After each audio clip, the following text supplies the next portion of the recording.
muchísimas gracias a COFACE por la invitación para participar en este evento, que he estado como oyente en la primera parte y me ha parecido interesantísimo.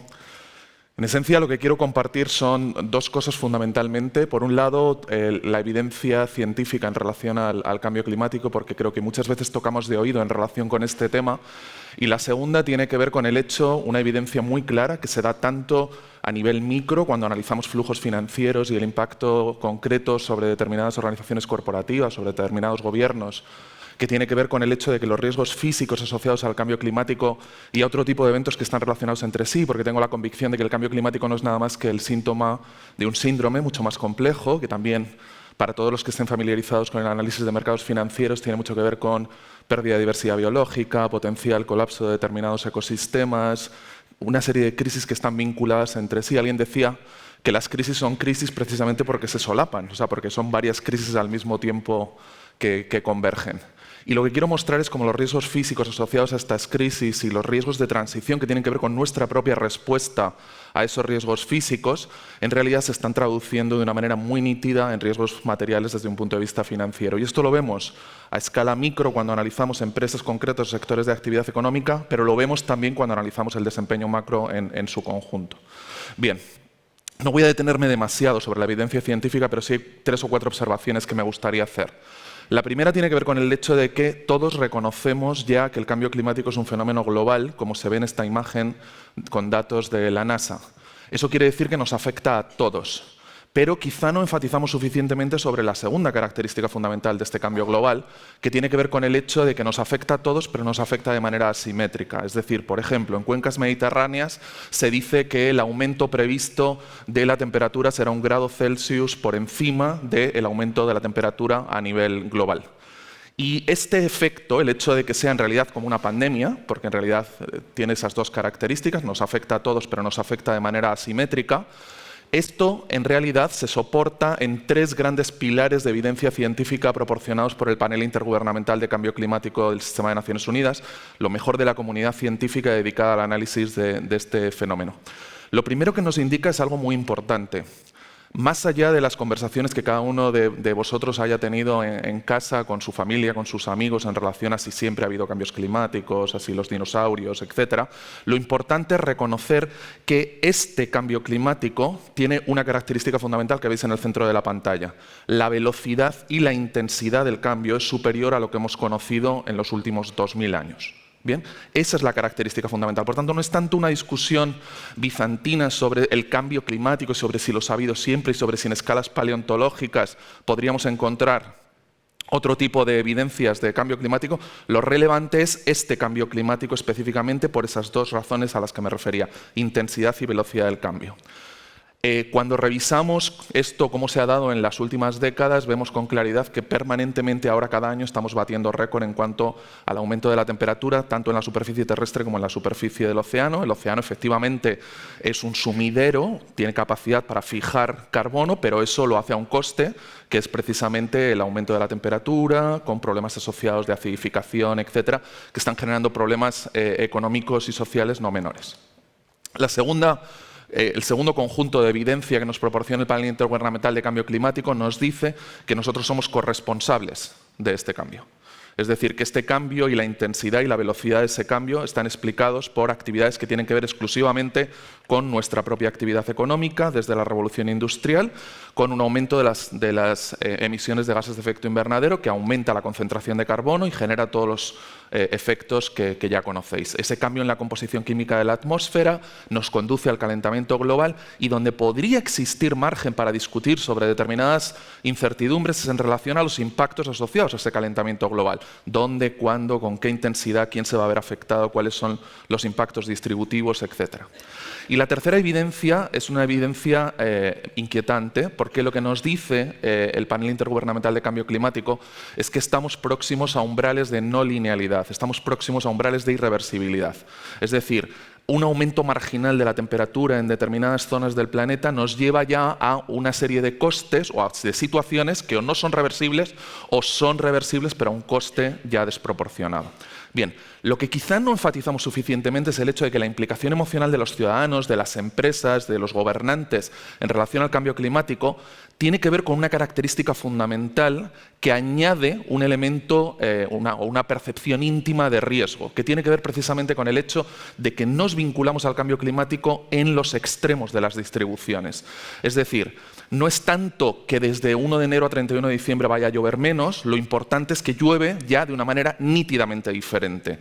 Y esa alteración de pautas tiene impactos muy concretos sobre determinados sectores de actividad productiva, pero termina teniendo impactos no menores sobre la actividad económica en su conjunto a escalas supranacionales. Bien, esto, el hecho de que tengamos sequías, inundaciones, a veces sequías e inundaciones concurrentes. Pensad, por ejemplo, las cuencas mediterráneas, las cuencas internas de Cataluña en este momento están viviendo una sequía, pero quizá esta misma semana, que hay evidencia de que va a haber una dana, se produzcan inundaciones, y eso se está dando simultáneamente.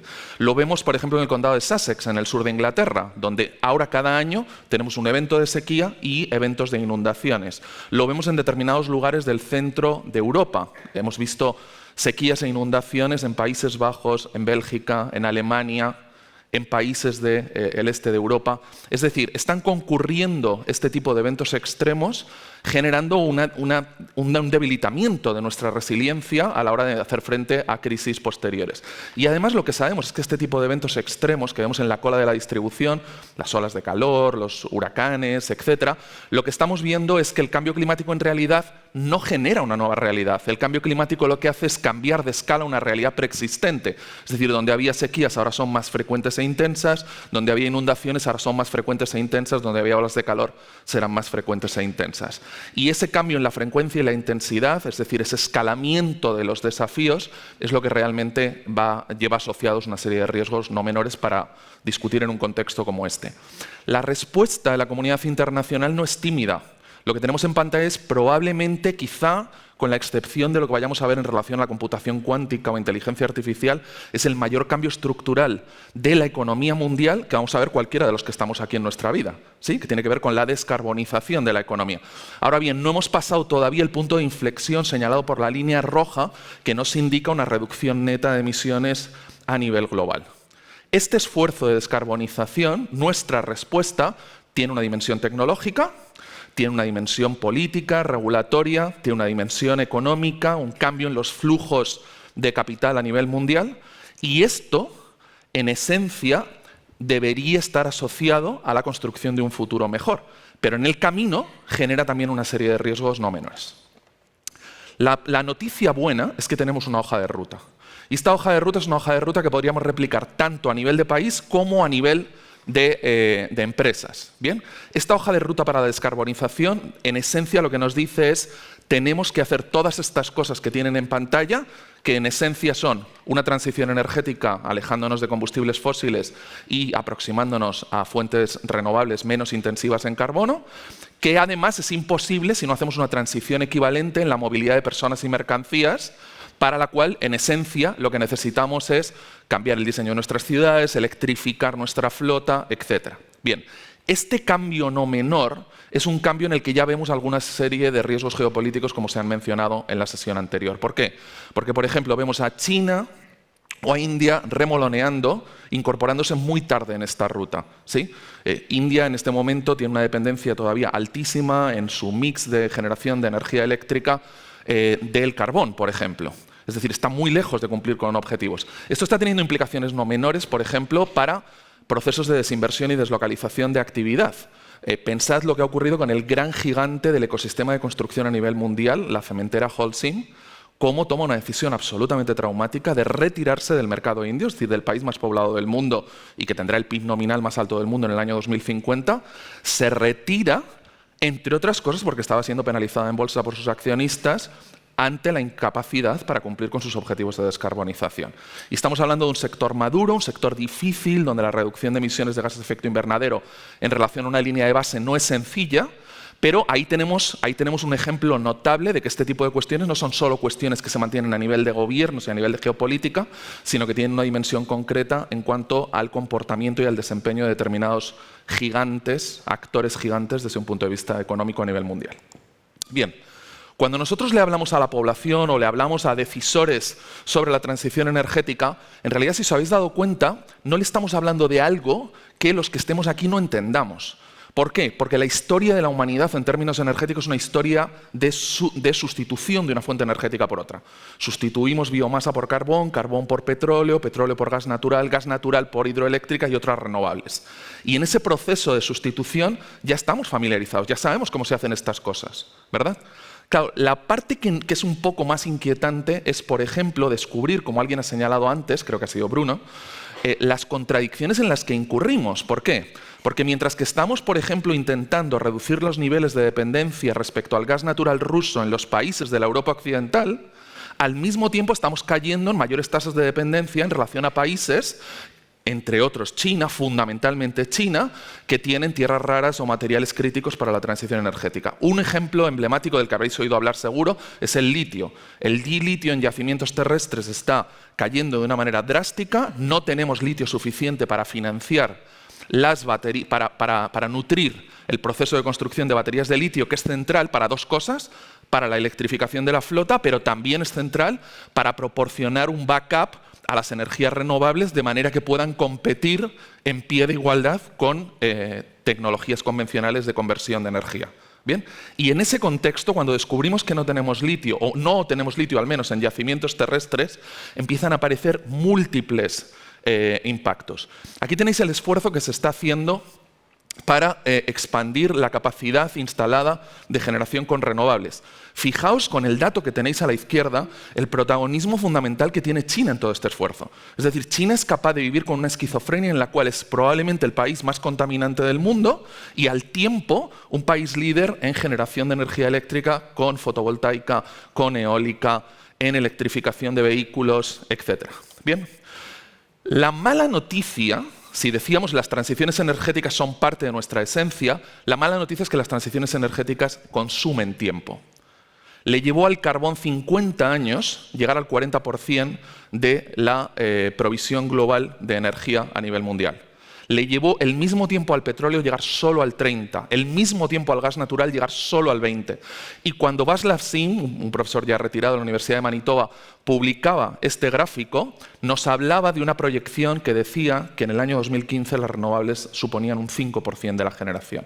Bien, con este esfuerzo que tenemos proyectado hasta 2030 de inversión, estamos esperando, y creo que de una manera bastante plausible, llegar a un 15% de participación de las renovables. Es decir, consume muchísimo tiempo hacer transiciones energéticas. Pero además de que consume muchísimo tiempo, podremos acelerar algunos de estos tiempos con la tecnología. El coste marginal de generar 1 kWh con eólica o con fotovoltaica o de electrificar un vehículo es hoy nítidamente inferior al que era en los últimos años. Esto nos va a permitir ir un poco más rápido, pero no sabemos si suficientemente rápido, porque el cambio que tenemos que acometer es un cambio que tiene múltiples trayectorias, que tiene múltiples impactos y en el que vamos a incurrir permanentemente en inconsistencias, en contradicciones. Bien. Fijaos en lo siguiente, si nos centramos específicamente, por ejemplo, en una cuestión como la del litio, fijaos la variedad de riesgos de todo tipo a los que nos estamos enfrentando. Menciono solo algunos de los que tenéis en pantalla. Por ejemplo, habréis visto cómo la Unión Europea está en este momento desarrollando una agenda que en realidad es una agenda de protección de nuestra soberanía como europeos, pero que en la práctica también incurre necesariamente en medidas neoproteccionistas, que tiene que ver con la capacidad, creo que alguien lo ha mencionado también antes, de ser capaces de producir algunos de estos materiales críticos en Estados miembros de la Unión Europea para, de alguna manera, protegernos de esa dependencia que vamos a tener de países como China, Indonesia, Vietnam, etc. Bien. En ese contexto incurrimos en contradicciones, creo que Ruth lo señalaba antes. ¿Por qué incurrimos en contradicciones? Porque de repente, al mismo tiempo, Europa lidera en todo lo que tiene que ver con el discurso sobre las finanzas sostenibles. Yo soy miembro de la EU Platform on Sustainable Finance trabajando los temas de taxonomía europea.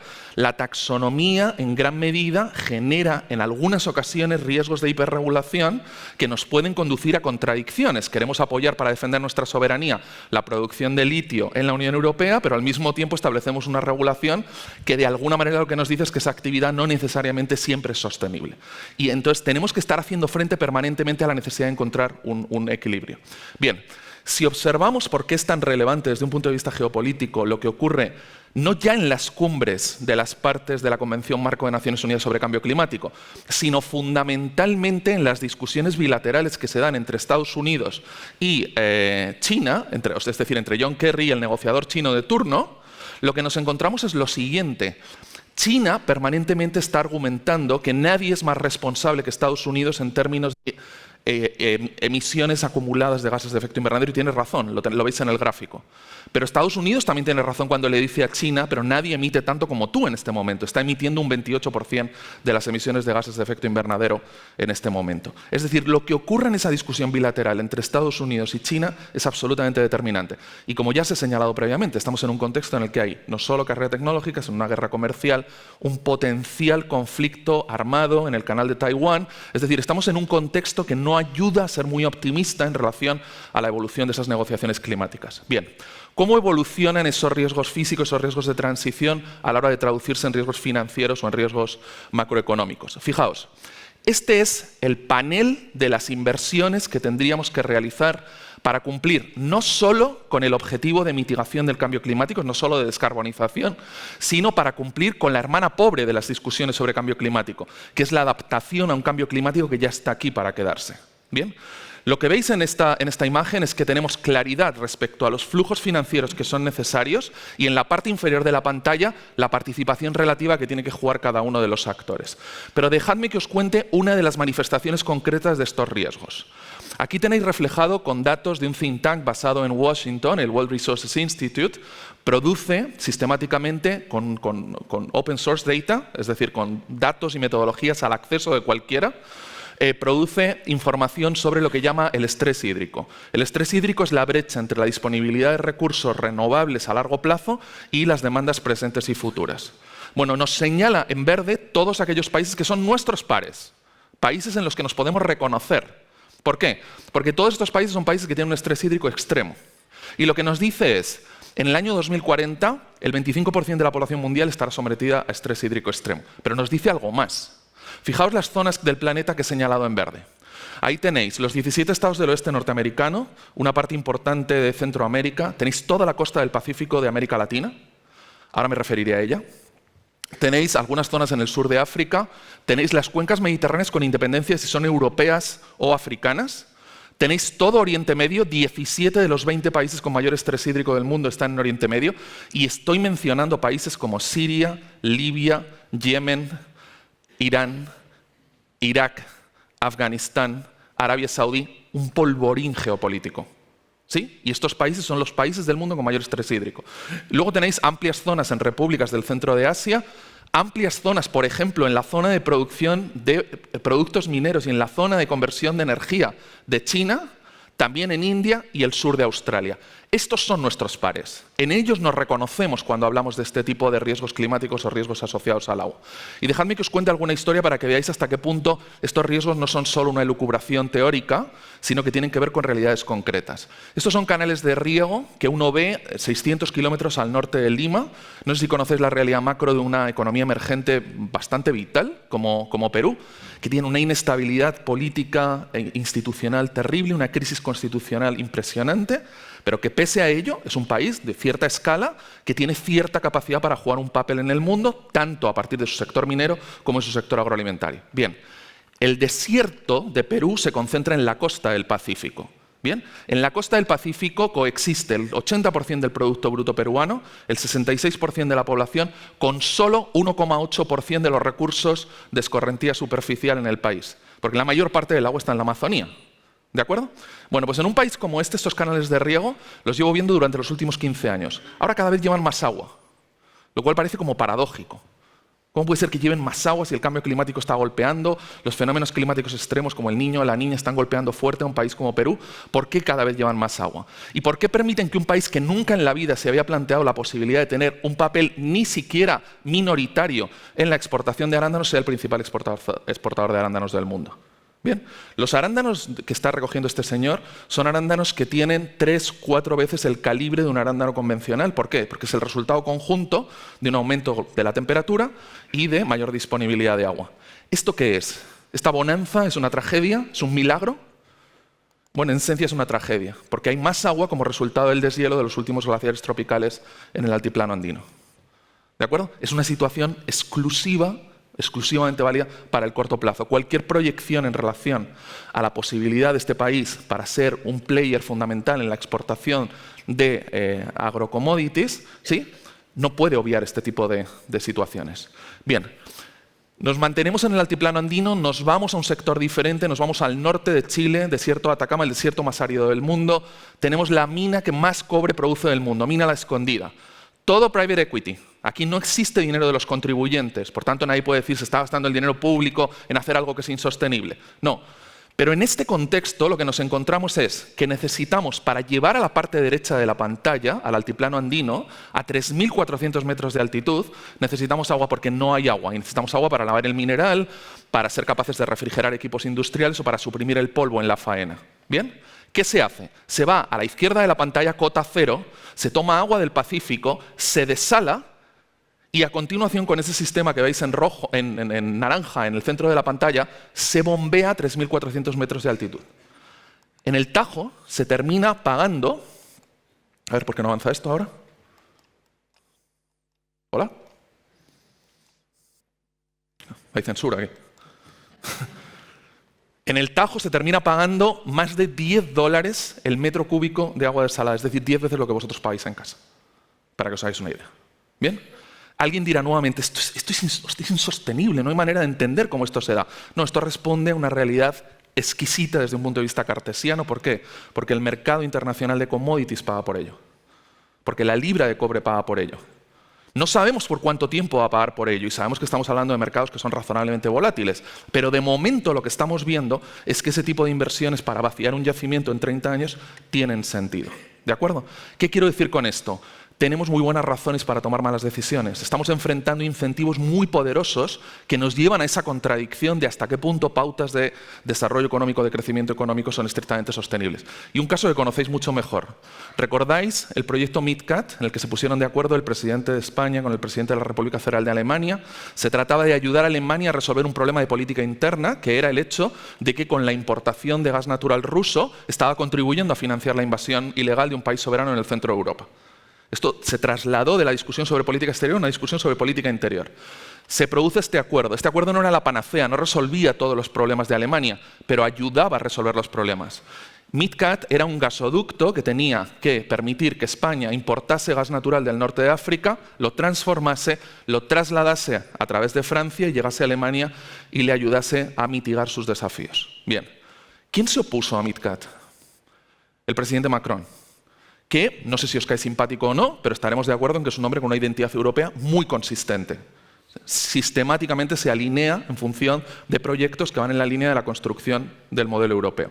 Bueno, ¿por qué se opone? Porque Francia es una rara avis en el mundo que genera más del 70% de su energía eléctrica con reactores nucleares como este. Bueno, pues pocos meses después, en el verano de 2022, pocos meses después de la invasión de Ucrania, en Francia se tuvieron que parar 32 de los 56 reactores nucleares del país por un problema de mantenimiento, un problema de corrosión. ¿Bien? ¿Qué ocurrió? Que para ser capaces de mantener el mismo nivel de generación de energía eléctrica en el país, tuvieron que utilizar el resto, pero el resto de repente se encontró con que había una sequía en el centro y el este de Europa, y esa sequía hacía que o bien no hubiese agua para refrigerar los reactores, o bien hubiese agua, pero ese agua tuviese una temperatura superior y el coste marginal de refrigerar se disparase. ¿Qué hizo Francia en aquel momento? Importar más gas natural de España del que había importado en los últimos tiempos. ¿Qué hizo España, un líder mundial en generación de energía con renovables? Lo que hizo fue decir, bueno, no pasa nada, yo tiro de hidráulica, os tiro de hidroeléctrica, tiro de solar, tiro de eólica. ¿Bien? Pero esta sequía también terminó afectando a España, de manera que tampoco había suficiente agua para turbinar en nuestras centrales hidroeléctricas. ¿Qué hizo España? Poner a trabajar a pleno vapor en medio de un contexto en el que Europa redoblaba sus objetivos de descarbonización en el ámbito internacional, puso a trabajar a pleno vapor sus ciclos combinados de gas natural. lo que parecía una discusión exclusivamente energética ya no era una discusión exclusivamente energética. Este es uno de los grandes descubrimientos cuando uno observa los riesgos geopolíticos y geoeconómicos desde la óptica de la sostenibilidad, que no existe eso que llamamos sectores de actividad económica, que los sectores de actividad económica tienen vínculos tan complejos entre sí que tenemos que ser capaces de superar esas barreras, por lo menos desde una perspectiva analítica. ¿De acuerdo? Bien, fijaos, en esa sequía veíamos barcos de la Segunda Guerra Mundial en el Danubio, un río que baña 19 países, de los cuales 14 son miembros de la Unión Europea. Este es a su paso por Serbia. Veíamos el Rin, fijaos la imagen, agosto de 2021 frente a agosto de 2022, y de repente descubrimos que el Rin, más allá de ser un río, ¿sí?, era una autopista fundamental para cadenas de suministro fundamentales a nivel europeo y a nivel mundial. Semiconductores, fertilizantes en el contexto de una crisis de seguridad alimentaria global, gas natural en el contexto de la necesidad de utilizar el gas natural como un combustible de transición entre los fósiles más contaminantes y las renovables. Pero esto mismo, al mismo tiempo, es la tormenta perfecta, lo estamos viendo en el Mississippi, afectando todo el sistema de exportación y de importación de productos, fundamentalmente de grano, en el medio oeste norteamericano. Lo estamos viendo en el Yangtze en China, lo estamos viendo en el Río Amarillo en China. Todas estas imágenes son imágenes contemporáneas, ocurren al mismo tiempo. O un caso que seguramente conoceréis muy bien, el Canal de Panamá. En el Canal de Panamá pasan, en el último año, con datos consolidados, pasaron 14.000 buques. Más o menos pasan 36 buques al día. ¿Sí? Como es un canal que se nutre de agua dulce, en contraposición a lo que ocurre en Suez, por ejemplo, lo que vemos es que se ha tenido que reducir el tránsito de 36 buques a 24 buques. El impacto para la actividad comercial en todas estas zonas del planeta, no solo estrictamente en América Central o en países emergentes de la costa del Pacífico de América Latina, sino en el resto de la economía mundial, es enorme. Y todo esto está ocurriendo al mismo tiempo. Es decir, la disrupción de cadenas de suministro asociadas a cuestiones que son climáticas, a su traducción sobre el ciclo hídrico, está ocurriendo en este momento al mismo tiempo. Y fijaos, cuando revisamos el índice de presión sobre potenciales disrupciones de cadenas de suministro, aquí tenéis todo lo que estamos observando. Y no puedo dejar de hacer referencia a una observación que se ha hecho antes. Antes se decía, yo creo con mucha razón, y se ha proporcionado evidencia muy sólida, lo decía Bruno, lo ha comentado Ruth, cuando se decía, es posible que podamos contar con algunos países no menores, ¿sí?, Indonesia, Vietnam, ¿sí?, países importantes, para no depender tanto de China, que desde luego no parece el socio más fiable del momento, ¿verdad? Bien, fijémonos en esos dos países que he mencionado ahora, Indonesia y Vietnam. Indonesia, 270 millones de habitantes, la cuarta potencia demográfica del mundo. En el año 2019 tomó una decisión administrativa de desplazar su capital desde la isla de Java, desde Yakarta, hasta Borneo. ¿Sí? Si no lo han hecho todavía es porque no han encontrado los recursos para hacerlo. ¿Cuál es la razón por la que salen de Yakarta? Salen de Yakarta porque Yakarta se está hundiendo. Porque durante buena parte del año, un tercio de esa ciudad con varios millones de habitantes se inunda. Y la gente pensará, claro, se inunda porque es un país costero que está sujeto a los impactos del aumento del nivel del mar. No, es eso más la sobreexplotación de los acuíferos costeros superficiales que hacen que se esté hundiendo literalmente el suelo de Yakarta. Bien, Vietnam. En Vietnam quizá podamos confiar para que nos proporcione. Pero hay 50 millones de personas, de esos 110 millones de habitantes que tiene el país, hay 50 millones de personas que están sometidos a un riesgo extremo desde un punto de vista climático.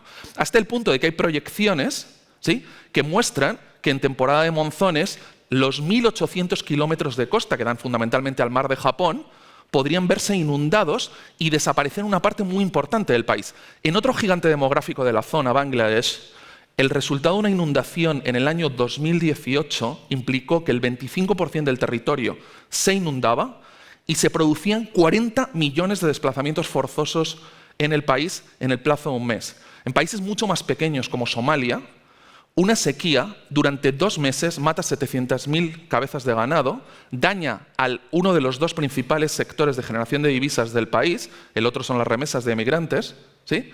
Y esto implica que se produce un desplazamiento forzoso de 3,5 millones de personas a Mogadiscio y a otras ciudades de la costa de Somalia que no tienen ningún interés en regresar a sus lugares de origen porque eran un infierno.